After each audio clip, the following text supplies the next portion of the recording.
Hello, I'm Jim Brandenburg, Chairman of the Wildlife Photographer of the Year 2013.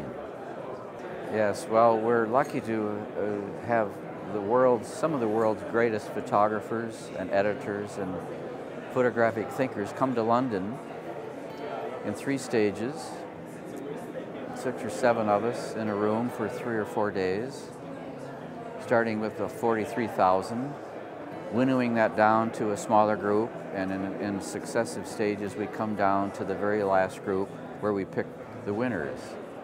And 43,000 images seems like an awful lot, but when you're used to looking at images and deciding very quickly, we don't spend a lot of time on them, but good images usually rise to the top very quickly. And occasionally you have to compare and think and ponder, but it moves along fairly quickly. We do 12-hour days often, and these are people that are very experienced in editing, and I'm amazed how fast it does go. It's not done so fast that I don't think we lose anything or we miss anything, but I'm particularly proud this year. We have quite a nice varied look from very traditional classic documentary photography to some very artful, painterly, aesthetic expressions that are very emotional. That in kind of more traditional times, not too long ago, some of these winning images might have gone away fairly early in the competition. And there is an occasional lively discussion. I've never seen angry arguments. Being professionals, I've heard of this in the past in prior judging ceremonies, but in this particular one, I remember it being fairly pleasant, and there were some lively discussions. The winners this year rose to the top fairly effortlessly. It surprised me. I'm a non-voting chairman. I stand back and watch.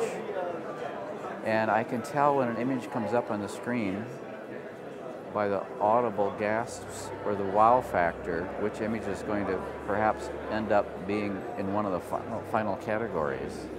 And I remember these two particular images that won the Young Photographer of the Year and the Adult by Greg DeToy. I sensed that when I saw this particular elephant image, this was going to be the image to beat, the image that was probably going to end up somewhere at the very top. And I've talked to several of the judges since, and they had the same feeling. So this year is not always that way. I was a chairman last year, and I've been a judge in the past, and sometimes it's quite a lively discussion at the end, but this year it was fairly seamless. I was especially impressed by the maturity of the Young Photographer of the Year.